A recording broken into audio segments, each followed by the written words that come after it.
Pagi selalu datang dengan ketegasan yang sama bagi Inspektur Sari. Pukul 05.00, alarm berbunyi, bukan sekedar membangunkan, melainkan sebuah aba-aba untuk memulai peran ganda, ibu dan abdi negara. Di balik kerudung rapi dan riasan tipisnya, tersembunyi lingkaran hitam samar di bawah mata, sisa begadang karena tumpukan laporan. Putri semata wayangnya, Kinanti, berusia 8 tahun, masih terlelap pulas. Dengan cekatan, Sari menyiapkan seragam dinasnya, setrikaan mengepulkan uap tipis, meluruskan setiap lipatan kain hijau lumut dan kemeja putih. Lambang kepangkatan di pundaknya, bintang 2, berkilau di bawah lampu kamar yang temaram, seolah menjadi penanda dari semua beban dan tanggung jawab yang ia pikul. Setelah memastikan Kinanti sarapan dan siap ke sekolah, Sari mencium kening putrinya, sentuhan lembut yang jarang ia tunjukkan di hadapan para bawahannya. "Hati-hati nak, belajar yang rajin ya," pesannya. Suaranya kini kembali ke nada tegas seorang komandan. Dengan langkah tegap, ia menyusuri koridor rumah dinasnya yang sunyi, aroma masakan sarapan perlahan memudar, digantikan bau khas sepatu pantofel dan seragam yang baru disetrika. Mobil patroli sudah menunggunya di depan, siap membawanya menembus hiruk-pikuk jalanan Jakarta. Di kursi belakang mobil, ia sempat memejamkan mata sejenak, menghela napas panjang. "Hidupku adalah seragam ini, disiplin, tugas, dan reputasi," bisiknya pelan, seolah berbicara pada bayangannya sendiri di kaca jendela mobil yang bergerak. "Semua orang melihatku sebagai Inspektur Sari, sosok kuat, tak tergoyahkan. Tapi di balik semua itu, ada hati yang kadang lelah dan sepi." Suaranya meskipun tegar, menyimpan getaran kesepian yang dalam.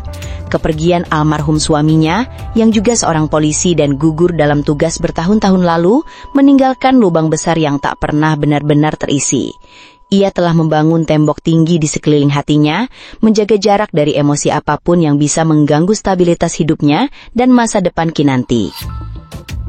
Siang itu, tarik matahari tak menyurutkan keramaian di alun-alun kota. Sari dengan wibawa khasnya memimpin patroli pengawasan. Matanya yang tajam menyisir setiap sudut keramaian, mencari potensi gangguan ketertiban. Anak-anak berlarian mengejar balon, pedagang kaki lima menawarkan dagangan, dan suara klakson kendaraan bersahutan di kejauhan. Sebuah kerumunan kecil di dekat taman kota menarik perhatiannya. Bukan keributan, melainkan sebuah atraksi. Seorang pemuda dengan rambut gondrong sebahunya yang diikat asal-asalan dan kemeja lusuh yang sudah memudar warnanya sedang menorehkan kuas ke atas kanvas besar yang dipasang di sebuah easel portable. Matanya fokus, jari-jarinya cekatan, melukis mural kecil yang menggambarkan pemandangan kota dengan sentuhan surrealis. Arif, demikian nama pemuda itu, mengabaikan panasnya terik matahari. Keringat membasahi pelipisnya, tapi senyum tipis tak pernah lepas dari bibirnya saat anak-anak kecil berdecak kagum melihat karyanya. Sari mengamati dari jauh. Ada sesuatu dalam gerakan Arif yang bebas, tak terkekang, kontras dengan dunianya yang serba teratur. Tiba-tiba, seorang petugas Satpol PP yang baru dan terlalu bersemangat mendekati Arif. "Maaf mas, ini mengganggu ketertiban umum. Harusnya ada izin dulu kalau mau bikin keramaian begini," katanya dengan nada sedikit membentak. Arif yang tengah asyik melukis terkejut. "Tapi pak, ini kan mural edukasi, dan saya sudah izin dengan pengelola taman kok," jawab Arif mencoba tenang, tapi wajahnya menunjukkan sedikit kebingungan. Kerumunan penonton mulai menipis, beberapa terlihat kecewa. Sari yang tak jauh dari lokasi melihat situasi itu. Ia melangkah mendekat dengan santai, seolah hanya lewat. "Ada apa ini pak? Kenapa ramai-ramai?" tanyanya. Suaranya tenang tapi mengandung otoritas yang tak terbantahkan. Petugas Satpol PP itu langsung berdiri tegak, menyadari kehadiran seorang inspektur polisi. "Ini dan, pemuda ini bikin keramaian tanpa izin," lapornya sedikit gentar. Sari mengalihkan pandangannya ke Arif. "Benar begitu mas?" tanyanya. Sorot matanya menyelidiki namun tak menghakimi. Arif menatapnya. Ada sedikit keterkejutan di matanya, mungkin karena melihat seorang polwan berpangkat tinggi turun tangan. "Saya sudah izin bu. Bahkan tadi saya sudah tanyakan ke penjaga taman. Katanya tidak masalah kalau tidak mengganggu jalan dan bersih-bersih setelahnya." Jelas Arif jujur, menunjuk ke arah penjaga taman yang kini terlihat gugup. Sari mengangguk pelan. Ia melirik petugas Satpol PP. Coba nanti dikonfirmasi lagi ya Pak. Kalau memang sudah ada izin dan tidak mengganggu, tidak perlu dipermasalahkan. Kita dukung kreativitas anak muda, apalagi kalau positif seperti ini.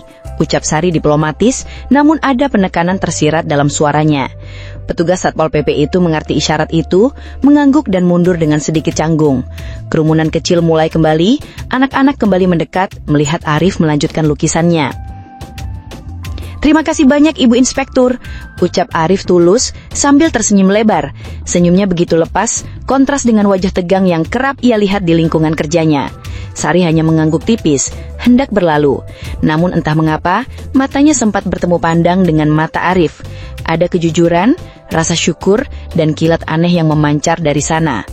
Kilat yang bukan karena kekagungan pada seragamnya, melainkan sesuatu yang lebih personal. Sari merasakan gejolak kecil di dadanya, sesuatu yang sudah lama tak ia rasakan. Ia buru-buru memalingkan wajahnya, melangkah pergi, menjaga jarak, tetapi senyum tulus Arif dan kilatan di matanya membekas, terus terbayang bahkan saat ia kembali ke dalam mobil patrolinya, menyusuri jalanan kota yang ramai. Ia tidak tahu bahwa pertemuan singkat ini akan menjadi percikan api bagi sebuah kisah yang sama sekali ia tidak duga. Sejak pertemuan singkat di alun-alun, bayangan Arif tak pernah benar-benar pergi dari benak Inspektur Sari. Ada sesuatu dalam senyum tulus pemuda itu, dalam sorot matanya yang bebas, yang membuatnya merasa janggal. Sari, yang terbiasa dengan ketegasan dan keteraturan hidupnya, mendapati dirinya tanpa sadar memikirkan lukisan Arif, atau alunan melodi yang mungkin ia mainkan jika ia seorang musisi jalanan. Rasa ingin tahu, bercampur dengan gejolak aneh yang sudah lama mati, mulai merayap di hatinya. Beberapa hari setelahnya, tanpa direncanakan, atau mungkin dengan sedikit sengaja, Sari mendapati mobil dinasnya melintas kembali di dekat alun-alun. Sepulang dinas, ia melihat Arif di sana, bukan sedang melukis, melainkan duduk termenung di tepi taman, memegang sebuah buku sketsa yang tampak usang. Saat itu, ia hanya mengangguk tipis, dan Arif membalasnya dengan senyum kecil. Pertemuan-pertemuan singkat dan kebetulan ini semakin sering terjadi. Kadang hanya lambaian tangan kecil, kadang sekadar sapaan, "Bagaimana hari ini, Mas?" Atau "Baik, Ibu." Percakapan mereka tak berlangsung lama. Selalu ada kesadaran akan batas-batas yang tak terlihat. Sari selalu mengenakan seragam, selalu dalam mode siaga, dan Arif selalu dalam dunianya yang sederhana. Suatu sore yang terik, setelah seharian berpatroli dan menangani kasus kecil, Sari memutuskan untuk membeli kopi di kedai dekat alun-alun sebelum pulang. Saat melangkah keluar, matanya menangkap sosok Arif. Pemuda itu terlihat pucat, bersandar lemah di dinding, wajahnya berkeringat dingin. Beberapa teman sesama seniman jalanan di dekatnya tampak khawatir. Tanpa berpikir panjang, insting kemanusiaan Sari lebih dulu bekerja dibanding logikanya sebagai penegak hukum. "Ada apa ini? Mas Arif kenapa?" tanya Sari. Nada suaranya berubah dari tegar menjadi sedikit cemas. Salah satu teman Arif menjawab, "Demam, Bu. Dari tadi pagi sudah begini. Tapi dia bilang belum makan siang, belum ada uang." Sari segera mendekat. Ia menyentuh dahi Arif, merasakan panas yang cukup tinggi. "Sudah minum obat?" Arif menggeleng lemah. "Belum, Bu. Tadinya mau beli obat, tapi uangnya pas-pasan buat makan nanti malam." Hati Sari teriris. Di balik seragam dan jabatannya, ia tetap seorang ibu dan seorang wanita yang memiliki empati. "Kamu ini sakit kok dipaksakan. Ayo, saya antar ke klinik terdekat. Atau paling tidak, saya belikan makanan dan obat," kata Sari tanpa menunggu persetujuan. Ia mengeluarkan beberapa lembar uang dari dompetnya. "Ini, beli makanan yang hangat, dan ini, beli obat penurun panas." Ia tak menunggu Arif menolak, dan langsung meminta salah satu teman Arif untuk membantunya membeli makanan. Ketika makanan dan obat datang, Sari duduk di samping Arif, mengawasinya makan sup hangat yang ia belikan. Arif makan dengan lahap seolah-olah sudah berhari-hari tidak makan. Di tengah suapan itu, Arif menatap Sari dengan mata berkaca-kaca. "Terima kasih banyak, Bu Inspektur. Saya tidak tahu harus bilang apa. Ibu terlalu baik." Sari tersenyum tipis. "Sudah kewajiban saya membantu sesama. Lagi pula, kamu ini anak muda yang punya potensi. Jangan sampai sakit begini." Dari sanalah percakapan mereka mengalir. Arif bercerita tentang mimpinya menjadi pelukis profesional, tentang kesulitan hidupnya di ibu kota, tentang bagaimana ia harus bekerja serabutan hanya untuk bertahan hidup dan membeli cat. Ia berbicara dengan jujur tanpa filter, tanpa ada rasa minder atau sungkan terhadap Sari yang jelas-jelas memiliki status sosial jauh di atasnya. Sari mendengarkan sesuatu yang jarang ia lakukan di luar pekerjaan. Di balik seragamnya, ia merasakan kenyamanan. Arif tidak memandangnya sebagai inspektur Sari yang berwibawa, bukan sebagai janda yang perlu dikasihani, bukan sebagai wanita yang memiliki harta atau jabatan. Arif memandangnya sebagai Sari, wanita biasa yang memiliki kepedulian. Ia melihat kelelahan di matanya, kesepian yang tersembunyi di balik ketegasan sikapnya. Ia tidak mengomentari seragamnya, tidak bertanya tentang pekerjaannya, atau menyinggung masa lalunya. Ia hanya berbicara tentang hidup, tentang mimpi, tentang keindahan yang bisa ia ciptakan lewat kuasnya. Hari-hari berikutnya, pertemuan kebetulan itu tidak lagi terasa kebetulan. Mereka mulai merencanakan pertemuan, selalu di tempat-tempat tersembunyi. Kafe kecil yang sepi di sudut kota, taman di malam hari yang tidak terlalu ramai, atau bahkan hanya di dalam mobil Sari yang diparkir jauh dari keramaian. Sari selalu mengenakan pakaian kasual, berusaha sebisa mungkin agar tidak dikenali. Topi lebar, kacamata hitam, atau syal yang menutupi wajahnya.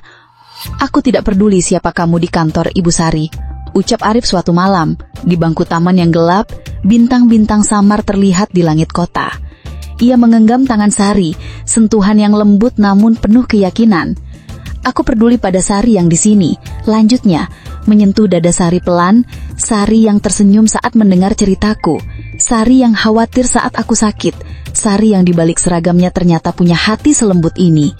Hati Sari berdesir, ia merasakan kehangatan yang sudah lama hilang.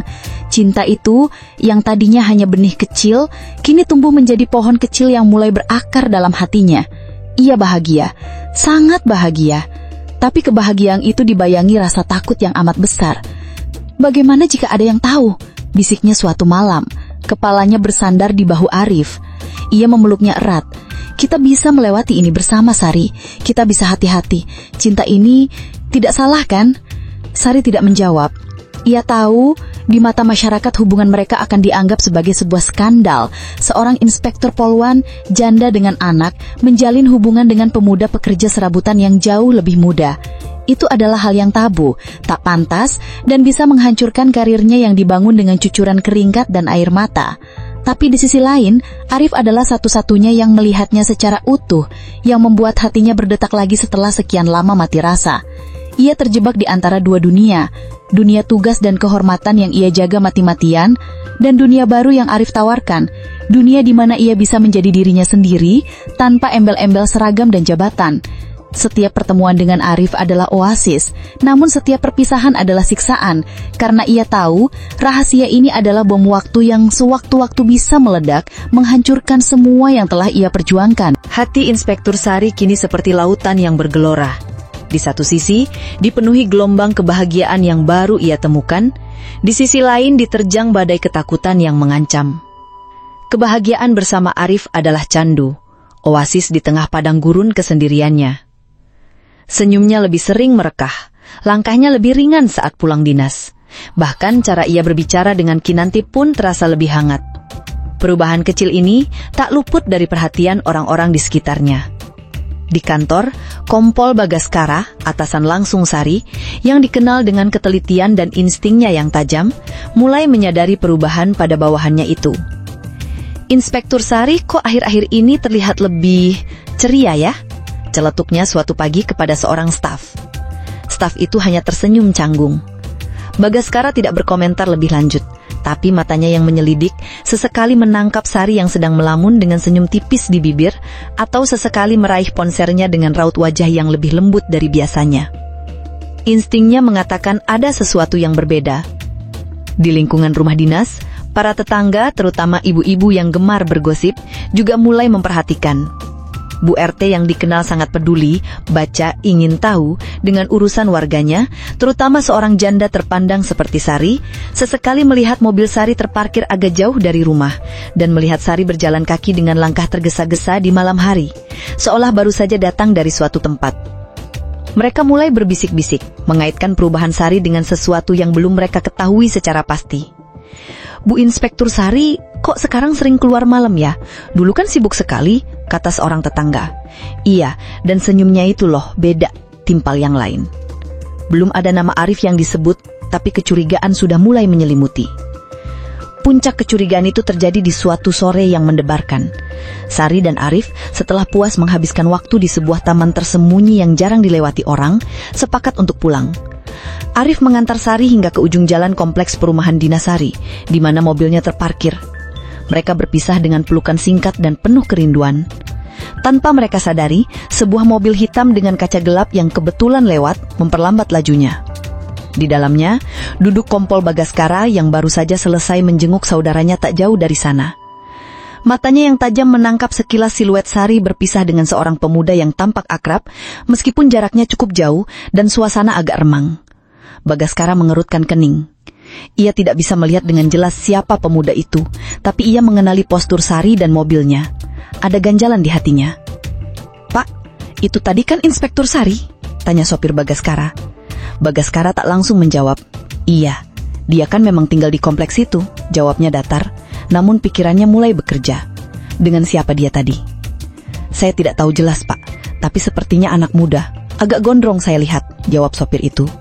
Malam itu Bagaskara pulang dengan sejuta pertanyaan di benaknya. Ia tidak akan langsung menghakimi, tapi sebagai atasan, ia merasa punya tanggung jawab untuk memastikan integritas bawahannya. Ia mulai menugaskan salah satu intel kepercayaannya untuk melakukan pemantauan samar, tidak secara langsung pada Sari, melainkan pada area-area di mana gosip mulai beredar.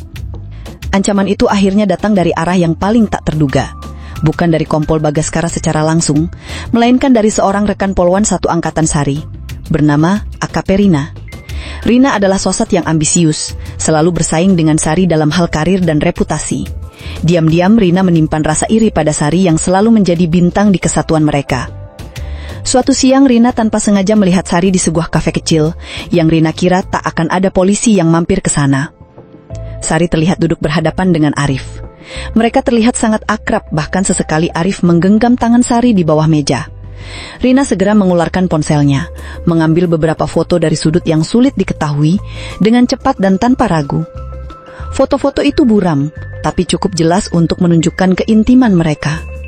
"Nah, karena kau Inspektur Sari," batin Rina seringai licik tersunjing di bibirnya. Ini adalah kesempatannya untuk menjatuhkan Sari, menodai reputasi polwan terbaik itu. Esok harinya Sari dipanggil menghadap Kompol Bagaskara. Ruangan kerja Bagaskara terasa mencekam. Di atas meja terdapat sebuah amplop coklat. Jantung Sari berdegup kencang. Ia tahu momen yang ia takutkan akhirnya tiba. "Inspektur Sari, silakan duduk," kata Bagaskara, nadanya datar tanpa emosi. "Saya ingin bicara empat mata dengan Anda terkait sebuah masalah yang cukup serius." Sari duduk tegang. "Siap, Komandan." Bagaskara membuka amplop itu, mengeluarkan beberapa lembar foto yang buram namun jelas. Di sana Sari dan Arif terlihat duduk berdekatan. Ada sentuhan tangan, ada tatapan mata yang penuh cinta.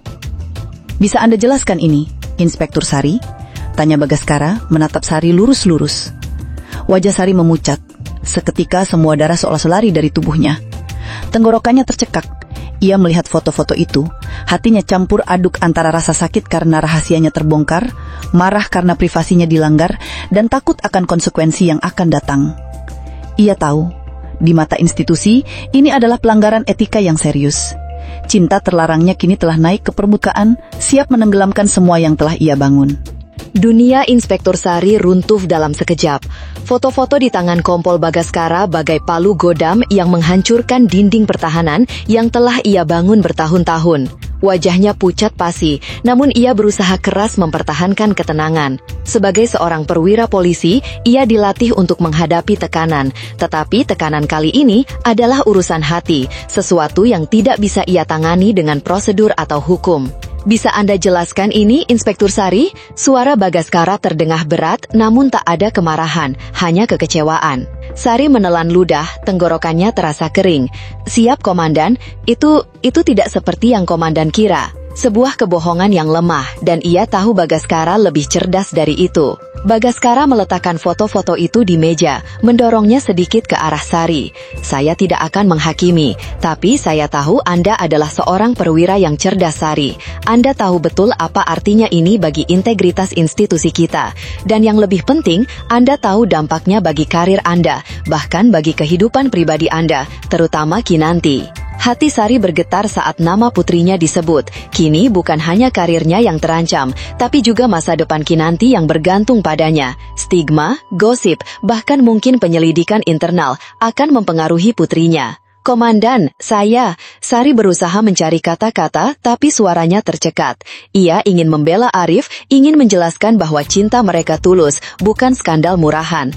Tapi bagaimana bisa ia menjelaskannya dalam lingkup aturan dan etika kepolisian yang kaku? Tak lama setelah pertemuan dengan Bagaskara, rumor tentang Inspektur Sari dan pemuda jalanan itu menyebar bagai api di padang rumput kering. Bukan hanya di kantor, tetapi juga di lingkungan kompleks perumahan dinas. Bisik-bisik berubah menjadi gumaman, kemudian menjadi gosip terang-terangan.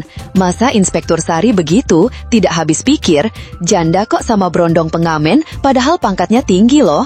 Kata-kata tajam itu menusuk hati Sari, membuat setiap langkahnya terasa berat.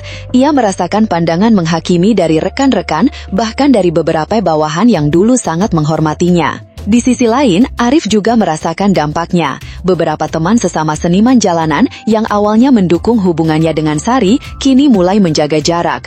Beberapa preman lokal yang dulu menganggap Arif sebagai saudara, kini mulai mengusiknya, mencemoohnya sebagai germo polwan atau lelaki matre. Ia sering pulang dengan wajah memar, namun tak pernah menceritakannya pada Sari, tak ingin menambah beban wanita itu. Suatu malam, Sari dan Arif bertemu secara sembunyi-sembunyi di tempat biasa mereka. Sari terlihat sangat kacau, wajahnya sembab, matanya bengkak. Arif, semua orang sudah tahu, kata Sari suaranya parau. Aku ditanggil komandan, ada foto-foto kita, karirku bisa hancur. Arif memeluknya erat. Tidak apa-apa Sari, kita hadapi ini bersama. Aku tidak peduli mereka bilang apa, yang penting kita punya satu sama lain.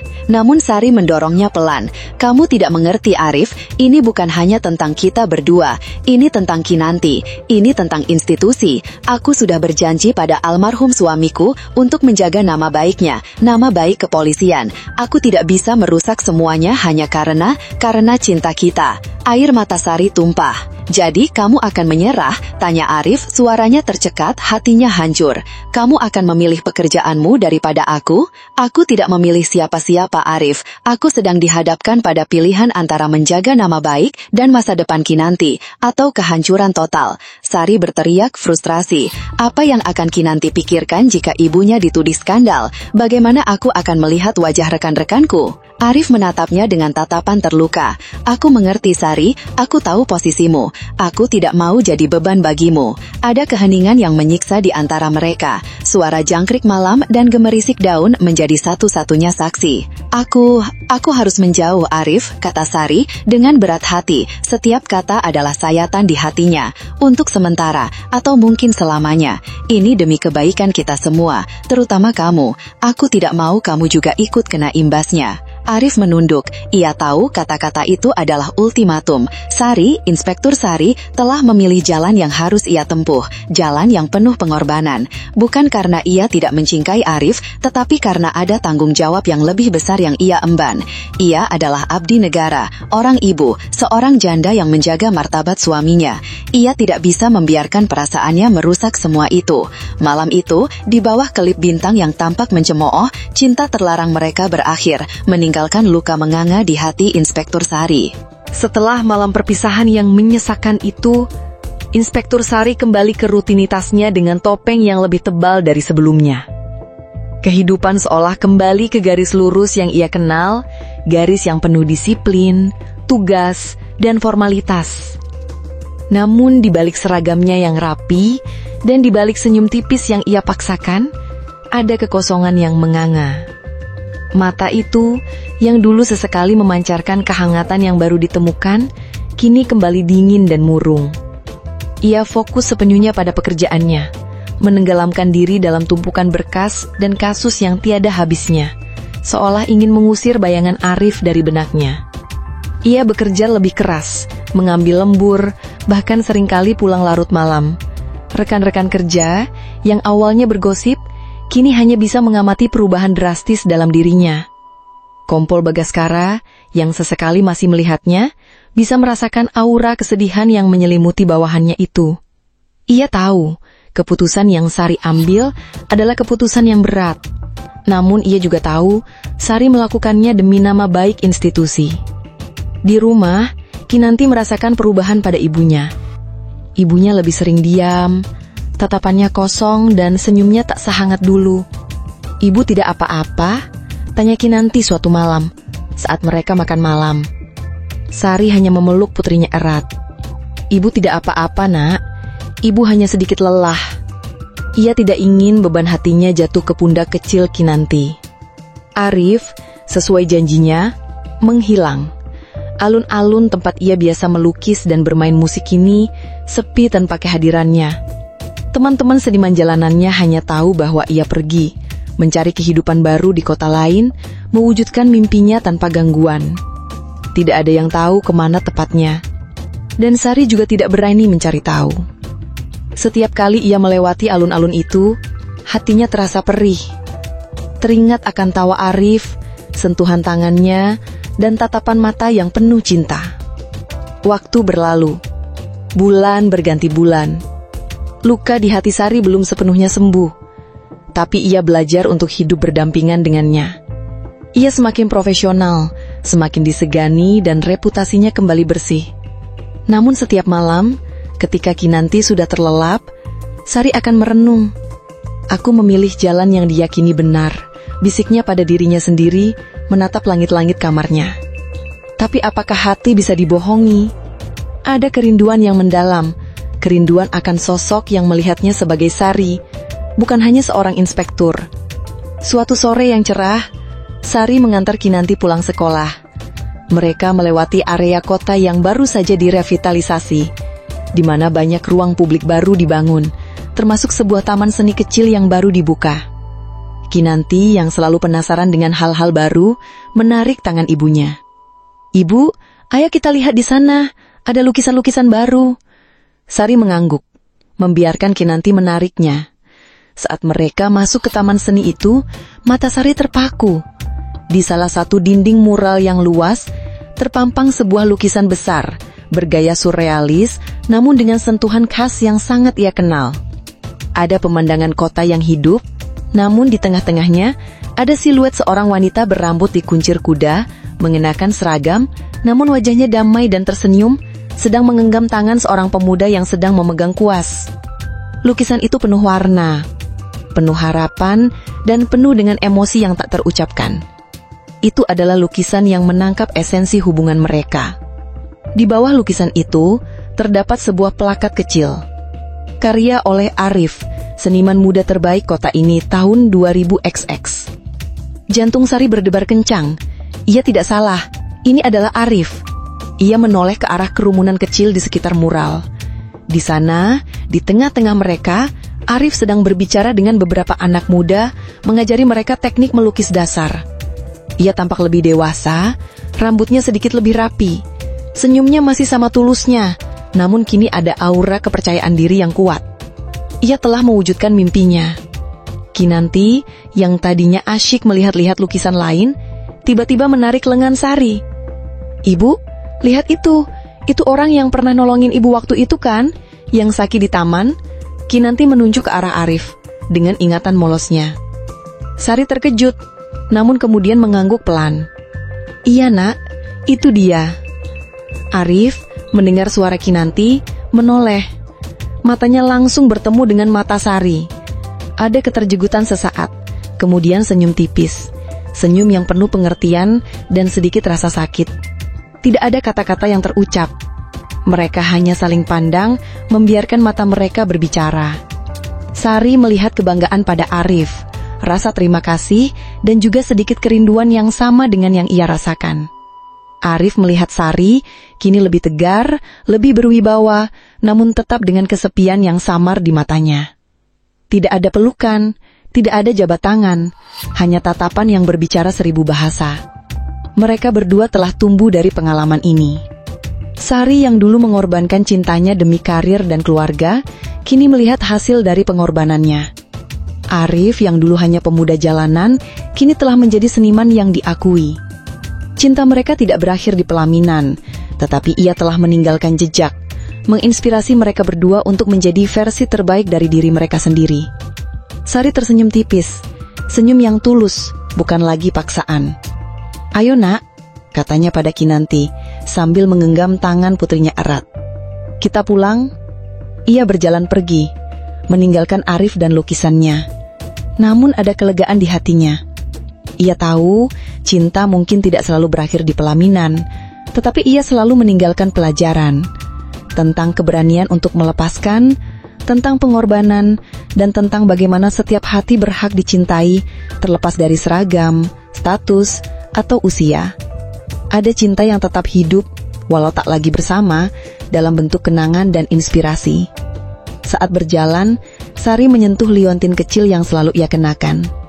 Liontin pemberian Arif yang selalu ia sembunyikan di balik seragamnya, sebuah peringatan bahwa cinta itu, walau terlarang dan tak bisa berlanjut, telah menjadikan dirinya wanita yang lebih kuat, lebih bijaksana, dan lebih manusiawi.